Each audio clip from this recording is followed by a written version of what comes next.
Hello, it's Pete here, and I'm here today to talk about Techinques. Now, you've seen a lot of the wonderful die sets and embossing folders from Tim's Halloween Vault collection.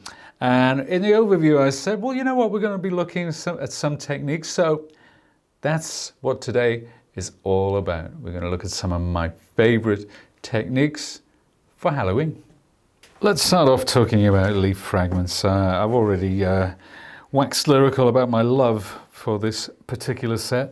Now, you might have seen a Techinque video where I made this card from start to finish. If you haven't, please check that out. It's a lot of fun. But today we're doing something a little bit of a departure because I'm going to be looking at embossing powders, and I'm going to be talking about creating an enamel effect on the die cut itself. And then we're going to be doing something rather fun. Now, obviously, this is the die cut leaf, but what I'm going to do is take my embossing pad and just cover the whole leaf. I mean, normally we stamp when we use embossing powder, but this time I just want to flood that leaf. And I'm going to pour it onto this other piece of card before taking. Now, this is silver embossing powder. There are so many colors available, so many different metallics as well, and an incredible amount of techniques that you can employ when you're using embossing powder. I mean, I'm learning more all the time, but I'm just sort of scratching the surface. But I'm going to take my leaf and put it back there. Now, I'm going to heat from above. You can heat from below if you want it really smooth, but if you want a smoother finish and you're using a heat gun like the Sizzix heat gun, then go on the lowest setting. Okay, because what happens, it can mottle. The embossing powder, it can mottle slightly. So you can see this, it's not behaving, it's spinning round. It's, you know what, I'm just going to bring it onto the table like this.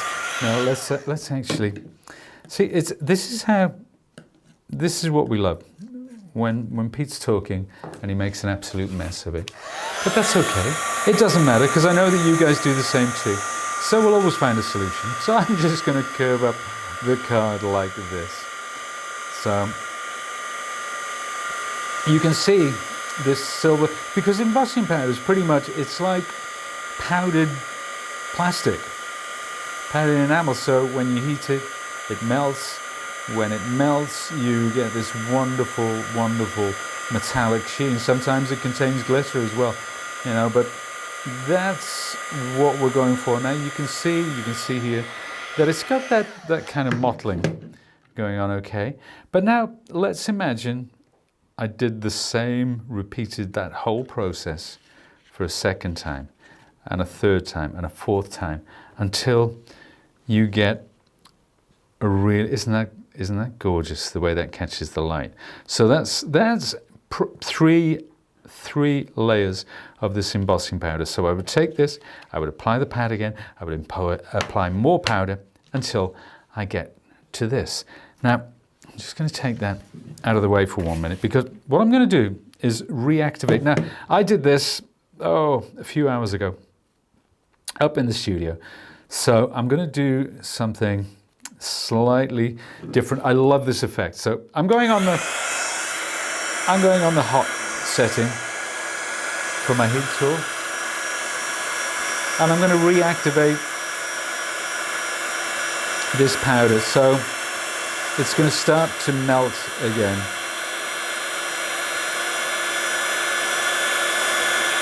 And I can sense it rather than see it melting. So when it's where I want it, I'm going to switch that off, and I'm going to take a rubber stamp. And I'm going to place this rubber stamp into it. Now you notice I left about 4 or 5 seconds. Don't press it straight into the melted enamel because it cools really quickly. There is a sweet spot. There is a sweet spot. It won't damage your stamp. That's why I use these red rubbers. They're absolutely great for this. But then when that cools, and I can feel it Now in my hand it's cooled, and I'll take that away. You see there's no residue left on the stamp, but what you're getting so the stamp goes into the enamel, into the grooves. You can even add black ink to that if you wish. This is on thicker enamel. Look at that. How cool is that? Slightly different, sort of more of a nickel color to that. Then if we take this is a bronze, all using the same stamp. Now this is gold. How about that? Now you can even do just a partial melt on there. And this one is where I sprinkle the powder on with my fingers, but I actually heat from below. So I put my heat tool below the card to get that effect, so it goes nice and smooth and you don't have to reapply. And this one, well, I used my embossing pad, but you can see I just put it down like that, took it away. And that's kind of a half leaf. And I've seen people use this kind of thing for place name settings, for weddings. So they'll do that maybe with the gold on that edge and write the name of the guest on there. There's one other thing I want to show you actually while we're talking about this. I'm just going to grab my maker's mat. So let's pop those out of the way, because I used a couple of products. I used Distress Crackle Paint. Now this is a clear, viscous crackle paint, which you can apply with a palette knife or indeed with a brush. I also used Crackle Accents. This is another range of product. Now, both of these, they do give a slightly different effect, and you'll see them both here. So this is Crackle Paint, and this is Crackle Accents. Now, quite difficult to pick up, but obviously there are cracks in the enamel, but the best way to bring them to life is to use some kind of a liquid colorant. Now, I'm spraying on. This is Distress Stain, Spray Stain. This is Vintage Photo.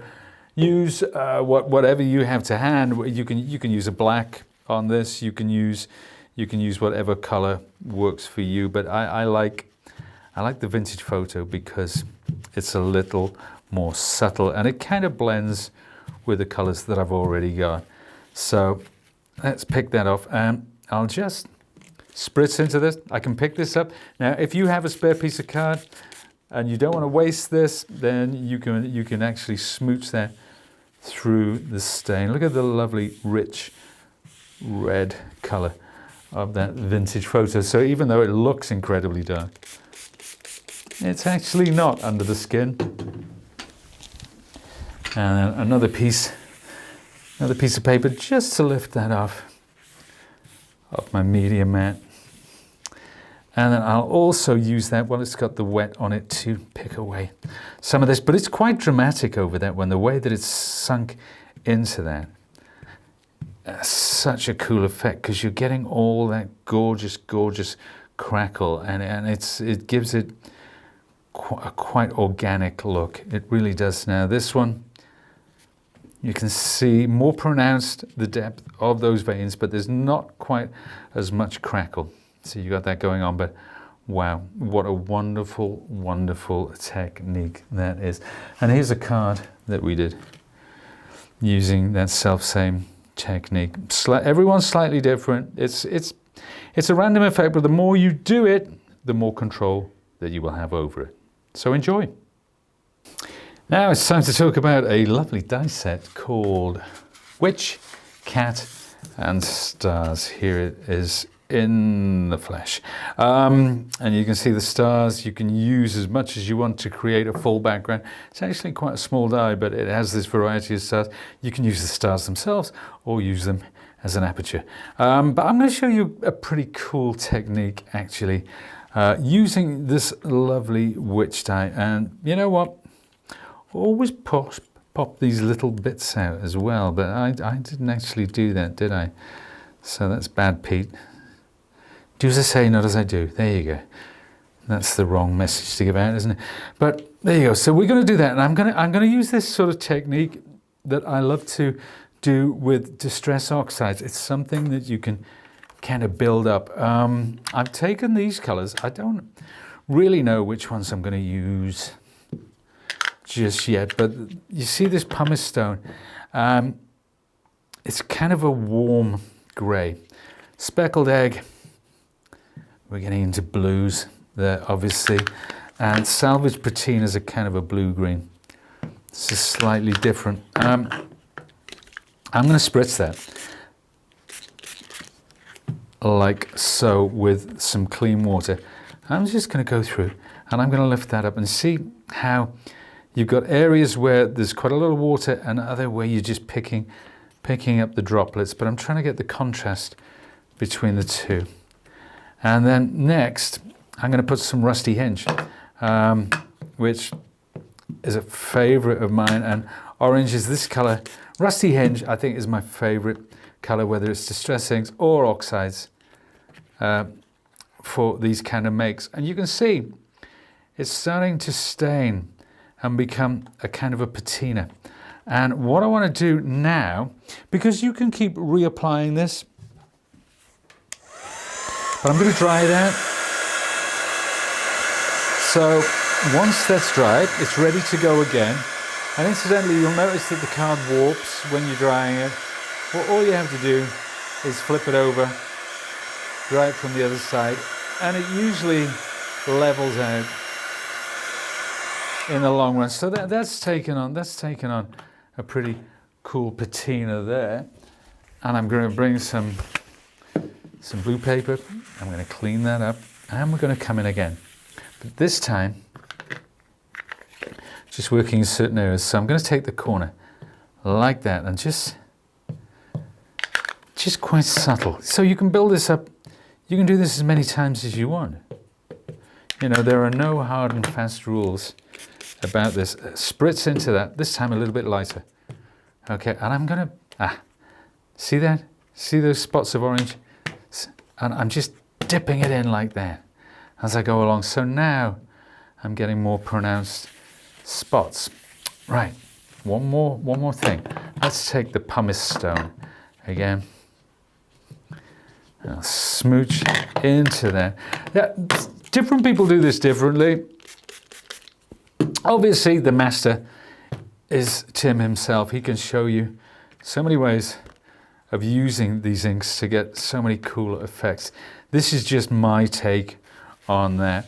But this is kind of a real mucky, industrial looking finish. And then I'll heat that through. And this is just my background, so I'm going to be die cutting from this.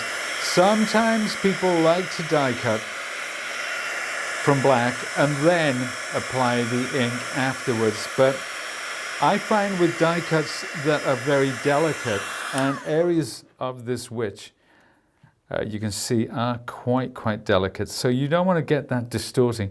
But when I cut this from that, I get this. And you can see all of those colors mixing and blending. I've got a Distress ink background, Distress oxide foreground. It's a silhouette. It retains a lot of the black, the color that was underneath as well. And it gives you such a pronounced, dramatic image. Pretty cool. For my next technique, we're going to look at Trick or Treaters, one of my absolute favorites. Again, we're talking about a silhouette. We're talking about drama. So many techniques that you can use, but I'm going to do something to bring these to life. And I'm going to use black card again. So there are my two dies. And I cut that in half. And then I take the cardstock and I would scrunch it. And you know what? There's something so nice about taking a moment to scrunch. It's almost like stress relief. So there we are. There is my cardstock. And I'm going to take my dies and I'm going to run that through my machine. Today, my machine of choice, and the machine of choice of many of you, of course, is Tim Holtz Big Shot Switch machine. So let's place that down. Of course, it's so easy to remember how to make a sandwich with these machines because the instructions are always there. So, and we'll put those down in place like so. Make my sandwich. So that's between the two cutting plates on the platform. And the thing about the switch is it does it all for you because there's only two buttons. There's the on, off button, and there's the reverse button. But I mean, you're getting a perfect cut, but I'll put it on reverse just to show you if you're not familiar with this wonderful, wonderful machine. And that's it. I mean, so much confusion in the world of die cutting. So many different machines, different plates, different systems, but this, I mean, come on, it's so simple, so elegant, such a beautiful looking piece of kit. So let's take it to one side and see what we've got. So here are my die cuts. Actually, let's take this out of the way because we want to get some contrast by showing it against the white, and I can flick those out. But if I want, I can get my die pick, which is over here, and just get rid of all those little in-betweeny bits. I can also use a die brush. Now, the thing about the machine, when you put the platform on the machine, there's a little bit of storage underneath the mouth at the front. So that's a great place to keep your die brush and your die pick because they really are your go-to tools. But there we are. Now, that's kind of nice. It's got a texture. It's not just a flat black, you know, that's pretty cool. But we want to take it one step further. And I prepared on my maker's mat. There we are. We've got some, let's get this in the middle.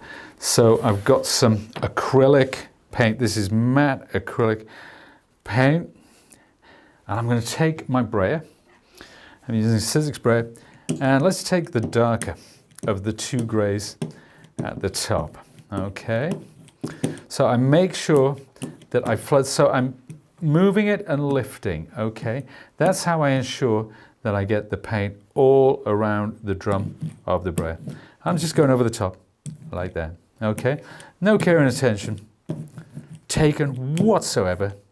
Just run it over the top. Now this is a lighter. This is a very blue grey. It's not dramatically lighter, but I'm going to take some of it off like that, and just this time I'm going much lighter. I'm just picking out the edges and the highlights. So the contrast of the two, and it'll really come into its own when I show it you against black card. But for the moment, I'm putting it to one side because I'm bringing in Trick or Treat. Now, let's get some of that off. Okay, it doesn't matter if I don't intend using grey with the Trick or Treat, but it doesn't really matter. Not for a technique like this. So I'm going over with this lovely sort of brownie, it's kind of reddish brownie colour. And you can see the black still coming through underneath, and then a lighter one. This is like an ochre colour, more like the orange. But it's not orange. And I think, you know, when we think about Halloween, we think purple, we think green, we think orange, we think greys. But I don't want an obvious orange, if such a thing were to exist. But what I've done, you can see how subtle that is against the black, and that look at the way it pops, and it is particularly against black rather than white card. And I'm going to dig around because I've got a sample showing exactly what I mean here when we're talking about contrast. Now here I didn't use that technique, I just used black, but the color is in the background here. Now that one I want it against a background that's not going to fight like black. This one, because the background is very detailed, I just want plain black. So you have the both. And there are so many other techniques that you can choose as well, but just lots and lots of fun to be had. Okay, now, last but not least, we're looking at Haunted House. As I said in the overview, this is one of several haunted house type silhouettes that Tim has brought out over the years, and a favorite of many of you. But if you have the full collection, it's great to have them. You know, you can pretty much build a village. But I want to show you a nice technique, because obviously this is a very delicate die cut. So if you die cut this and then go to ink it afterwards, you may scrunch up some of these delicate bits. So what I like to do, and what I'm going to do with this today, is do a sort of an ombre effect. And I've got a load of different colors here, and I don't really have a plan as to where I'm going, but I know I'm going to start off light. Okay, so I'm taking Lost Shadow. This is a very, very subtle gray. It's one of the, I think it's the last kind of gray color that Tim released from his Distress inks, and I kind of, as he's gone along with Distress, he's filled in the gaps, as it were. And I think people were crying out for a more pale grey, and this is what we got. Wonderful, wonderful colour. Now let's bring in Iced Spruce. This is a grey. This is kind of a bluey grey, and I know it's a classic. It's certainly one that I go to time and time again, but it's a slightly different vibe from the Lost Shadow, and that's fine. That's fine. That's what I want.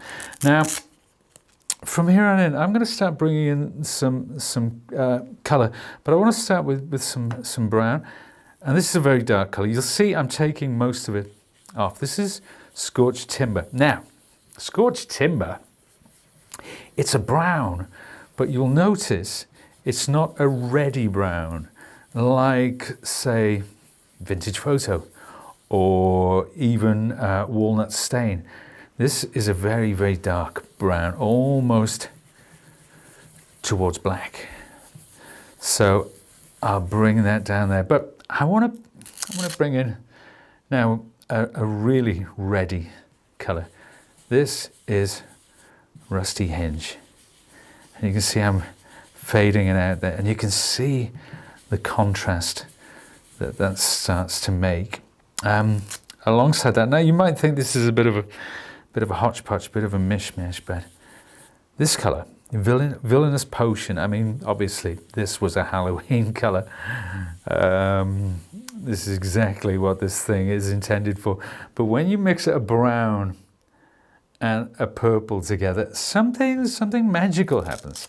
It's certainly something very, very Halloween, very spooky. And now, if you're looking at this and you're thinking, what a great shot this is, that's because we have one of the most talented videographers in the business, our Steve. And I promised him that when I was doing this spooky house, I wouldn't do my Dracula accent, but you know what? I'm going to break that promise today, I think. So first of all, I would like to apologize to my friends from Romania, of which I have many.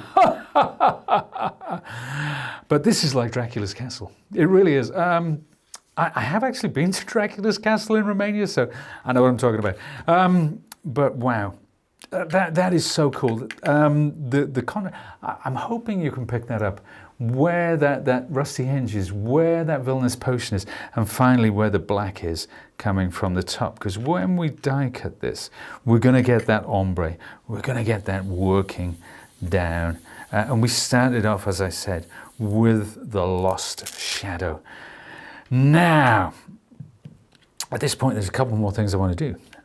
I'm going to bring in the spider's web, and I'm using a black ink this time. Let's come from the top. You don't have to be accurate. You don't have to use, a stamping platform. It doesn't have to be perfect stamping. It really doesn't. It's more about, wow, check that out. It's more about creating that background pattern when we cut the windows, when we cut the detail, that will all drop into the background. Let's spritz with a little bit of water because, of course, it's Distress inks. It's water reactive. So now this is starting to mottle. and that color is going to come through. I can lift some of that off with some kitchen paper, but I'm just going to dry it with my heat tool, because obviously when you're die cutting, and particularly if you're die cutting something like this, which has a lot of little detail bits in it, so this is what I would call a moderately complex die. You want to be die cutting bone dry cardstock. You don't want to be die cutting something that is slightly damp, because, well, you don't get the greatest results, shall we say. And it's the same if you're using acrylics or whatever you happen to be using. And there we are. That's that. Now I'm just going to take this out of the way for a second. Let's put all these in the middle. Let's move this behind me and bring in my machine, because we are going to die cut this.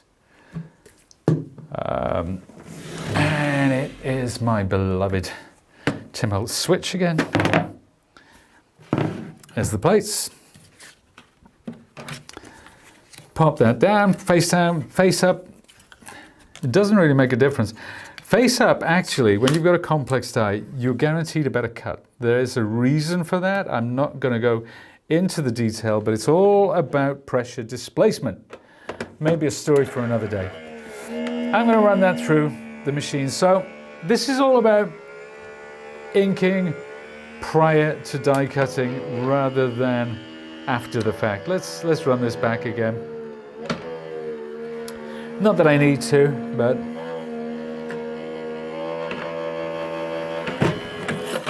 oh, there we are. Now I can move that out. With this, you know, once I take this out, you can ink around the edges if you want, but there you go. Let's take a look. I think we'll be getting real spooky vibes from this.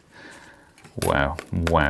That's just. I'm going to take this and I'm going to put it against a piece of black card, so you get to see that sort of ombre effect from the top down to the base. And that's pretty cool. And let's look at an example of that. So slightly different colors. You'll note I've used more browns on this one. Doesn't really matter, but having that moon in the background, and this moon, incidentally, this crescent moon, that is part of the set, as are the bats.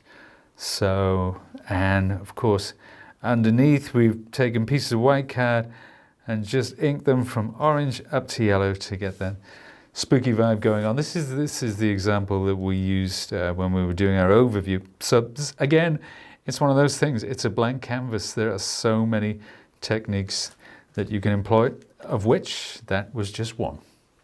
And there we have it. I do hope you enjoyed that. Just a little bit of fun. I know we didn't make a project, but I think those techniques, they're just simple, achievable, nothing too fancy, but the results are spectacular. Now, if you want to learn more, go to timholtz.com. He is the wellspring of everything that is great about his collections. Plus, there will be some amazing things from his makers. Check out Instagram, check out Facebook, check out YouTube, check out all the usual places to get more inspiration for these wonderful die and embossing folder sets.